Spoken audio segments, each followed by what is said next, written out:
little messy, but the Oreo Dream Cheesecake is the most delectable one. I cannot resist. I have to take a bite first. Oh my God. All right. I think I'm gonna put this in the fridge because as you can see, the chocolate is like a little melted and stuff.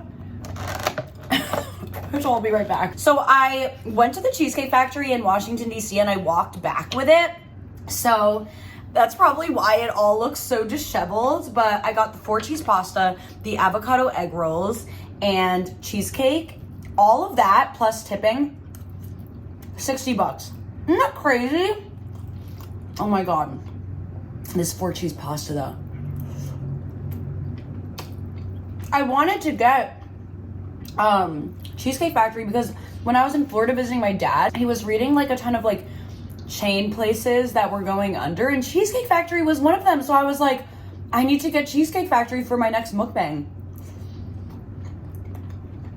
Like, I don't know if you guys really liked cheesecake growing up, but Cheesecake Factory was like, it's very nostalgic for me. Like, it was always such a treat whenever we would go. I think that's why like the prices are so high. But like, you know, they don't need to be that high. I think that Cheesecake Factory is just really expensive because like cheesecake, it's like a whole experience, you know what I mean? Though I will say this 4-cheese pasta is everything. Okay, I want to talk to you guys, do a little like spooky story time. The last one I did, I think it was about the Watcher, but this story time is about a man named William Parenti. William Parenti. Now, there's not like too much information on this case. You'll see why I'm talking about this case. But basically, this man, William Parenti, he was a real estate attorney. Oh, some of the sauce must have fallen out.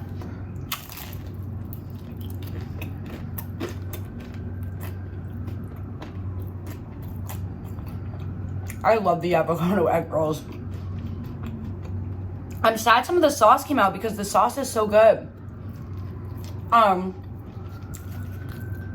So yeah. This guy was a real estate attorney in New York, and he had a wife, Betty Mozzarella. That was literally her name, Betty Mozzarella, and 2 kids. But later on in his career, he started getting involved in some shady stuff. What they call a Ponzi scheme. I had to look up what a Ponzi scheme was because I've heard about Ponzi schemes like Bernie Madoff and stuff like that, but I never actually like knew what it was, which is kind of comforting, you know? Like you can get in some deep trouble for Ponzi schemes. So it's like a good thing that I don't even know what it is, so I won't even ever get involved in that. Okay, that's like a weird way to look at it.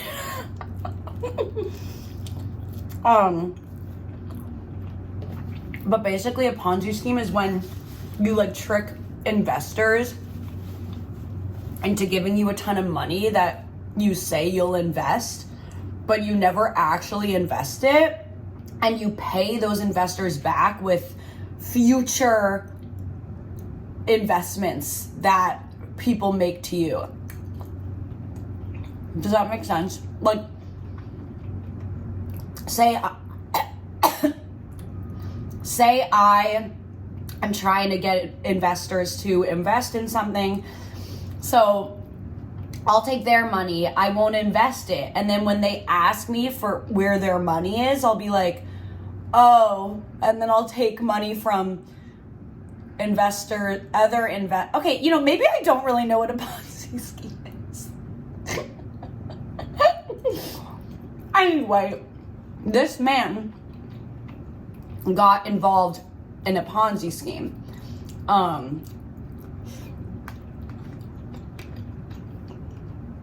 So while he was doing all that, his daughter was accepted into Loyola College, and she went off to school.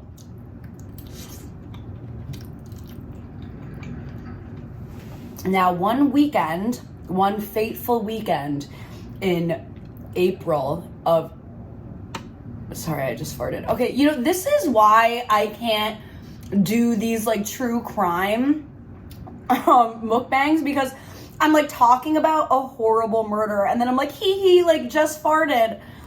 Anyway, so so Bill Parenti, his wife Betty, and the younger daughter Catherine went to go visit Stephanie at Loyola College in April of 2009. I'm pretty sure it was like a random weekend.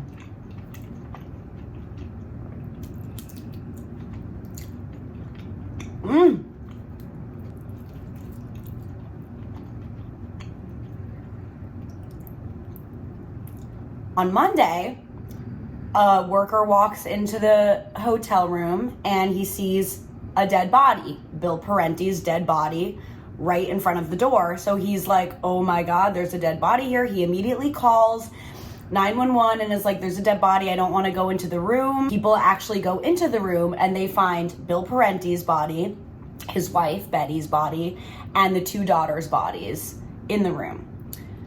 So what do we think happened? Investigators think that he was so wrapped up in this Ponzi scheme, investors kept reaching out to him being like, where is my money? Hello? And he couldn't give people hundreds of thousands of dollars. So clearly this man was probably very stressed, and it all seemed to come to a head this weekend at Loyola College in the Sheraton Hotel. Police believe that he killed his wife first. He hit her over the head and asphyxiated her. And then he killed his youngest daughter. And then the other daughter, when she left campus to come to the hotel room, it's believed that he killed her last. And then the next morning, he killed himself. That's basically the crime. Like, we know that's what happened. And at midnight, after he killed his entire family, Stephanie's roommate had called the hotel room asking where Stephanie was, because Stephanie had a chemistry exam that Monday. And Bill Parenti answered the phone after he had killed his family, being like, oh, she's sleeping here tonight. And then he was seen buying a knife the next morning, and he killed himself. So you have your classic family homicide situation. The reason why I'm telling you guys this is because when it came out on the news, my dad was like, wait a minute, I know that guy. My dad introduced Bill Parenti to his wife, Betty Mozzarella. What the hell? My dad fully was like, yeah, we used to go on vacation with them all the time. I was like, what? Apparently my dad knew Betty first. And then he met Bill Parenti because, I don't know, my dad was a lawyer, so they probably like crossed paths. And then my dad was like, hey, I want to set you up with my friend Betty. And he set Bill up with Betty, the woman he later killed in 2009. This was before we were all born. It was when my dad and my mom were younger, and they were like family friends of them. And then after they had kids, they stopped talking to them. They totally lost contact. And my dad was like, yeah, this is the first thing I'm hearing about him since we like went on a ski trip together back in the day. I'm like, my dad was saying that he was the last person on earth you would expect to do that to his family. That's crazy. Like, my dad was saying, he's like, I really just think he snapped. Because apparently this man was very like, he was quiet, he was very polite, he didn't even drink, like, and my dad was like, him and Betty were so cute, like Bill and Betty, they were like the couple that everyone wanted to be. Boy, has that changed. That's why I wanted to tell you guys, because it's just bizarre that my dad fully like was best friends with this man who killed his entire family. And what's creepier about it is my sister was at Loyola at the same time that this was happening. My sister and Bill Parenti's daughter both went to Loyola. Like, what are the chances? All the schools out there, they both go to the same school. It's crazy. And we always would stay at the Sheridan where he killed his whole family. So on family weekend in September, I was so scared. I was like, what if they put us in the exact room where it happened? It's so creepy. It's like, this is what I don't get about the situation.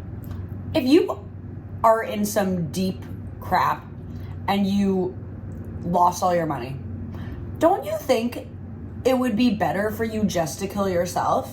What does killing your family have to do with any of it?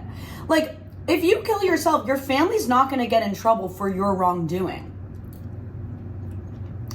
And if you're worried about what they think of you, do you think killing them is going to help?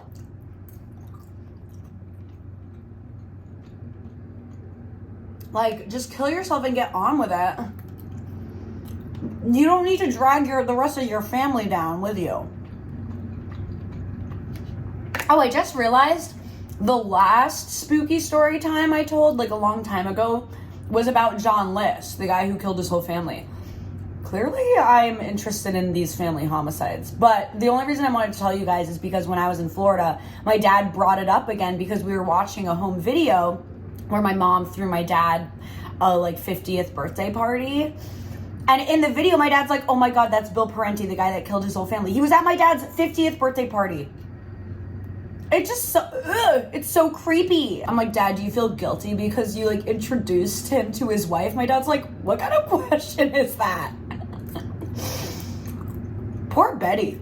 It's like, you think you know someone, you know? That's why there's not that much information on this case because unlike John List, the last guy I told the story about, John List killed his family and escaped. This guy killed himself.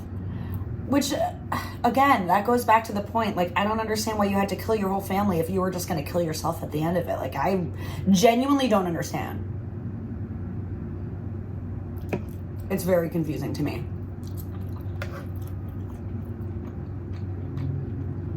My dad was like, yeah, some people just snap, I guess. I was like, just snap? Nobody just snaps and, becomes a murderer. Sorry. It's very weird to me. I just don't get it. Yeah, so after the crime, police found out that he actually owed thousands of dollars to investors and they basically were out of a lot of money. Yeah, it's just really sad. And it's even just creepier that my dad was best friends with this guy. So weird. So weird. My sister and his daughter probably were in a class together, maybe.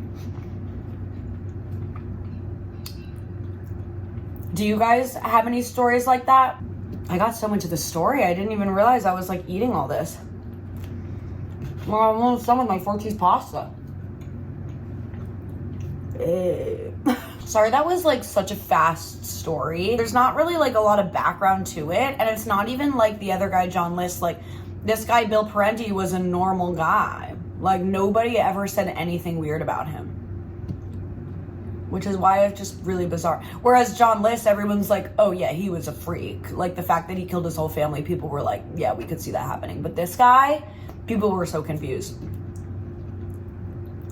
Those kind of family homicides, they happen a lot because I looked it up and apparently, at the Sheridan Hotel where it happened, it was in Towson, and apparently that was the second family homicide that year in Maryland. So bizarre.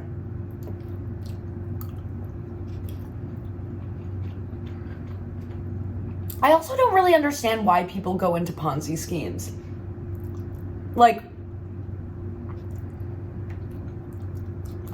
Maybe I just don't get it, but it's obvious you're going to get caught. You're going to get caught.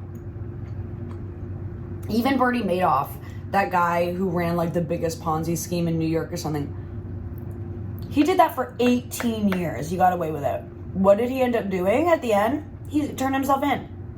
Because you can't keep going like that. You're going to get in trouble. And after he turned himself in, he went to prison. And his son, who worked for the Madoff business, killed himself a year after he turned himself in. So just think about the decisions you make, and maybe don't have kids if you're going to be such a risky person. Like, if you're gonna do shady shit, do it on your own. Like, don't get married, don't have kids, be by yourself doing your shady stuff, and let that be that. Do not drag people into it. Honestly, I thought about this yesterday when I was walking home from the supermarket. If I was in a situation where I was like doing self-defense and I accidentally killed someone, I wouldn't call any of my friends, any of my family. You don't want to implicate anyone in anything.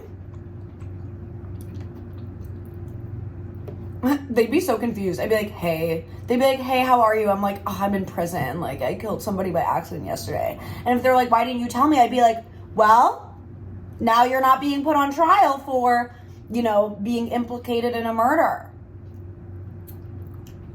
Worry about yourself. Don't drag other people down with you. This is a deep mukbang conversation. What do you guys normally get at Cheesecake Factory? I was trying to get new things, but I just love these egg rolls. I know everybody likes them.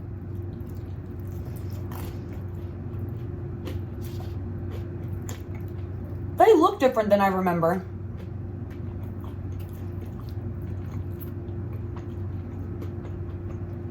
But I always love getting the 4-cheese pasta, the egg rolls. And I didn't see them on the menu this time, but I think they're like the little corn cakes. I love those, and they don't have them anymore, I don't think. Which is really sad. Honestly, I'm getting full. I think I'm gonna save the rest of this for dinner. And eat my cheesecake now. It's funny because back in the day, like when I would go out to eat and stuff, I always felt pressure to finish everything that was on my plate. Like, even just growing up, I was a big binge eater. But now, you don't have to eat everything at once. You can save it. And I love that I've learned that lifestyle. Okay, now I'm gonna get my cheesecake. You cannot go to Cheesecake Factory and not get cheesecake. Unless you're like allergic to dairy or something. Again, this kind of fell apart. But the Oreo Dream Cheesecake is the best one. I actually haven't really tried many of their cheesecakes because I had this one and then I was like, oh, this is amazing. Look at this big Oreo. And I love like the Oreo cream. Look at that. Can you see it? See the Oreo cream? Ah! Okay, I need to like be locked up.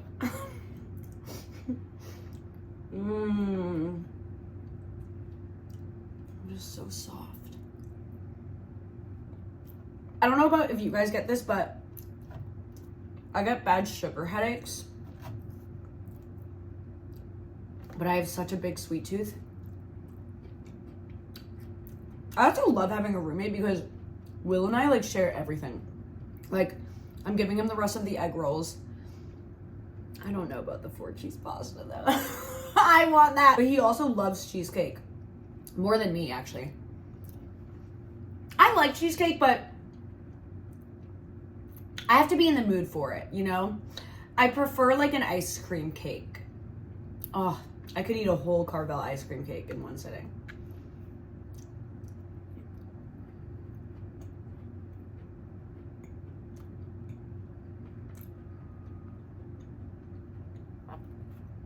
I just like the Oreo pieces.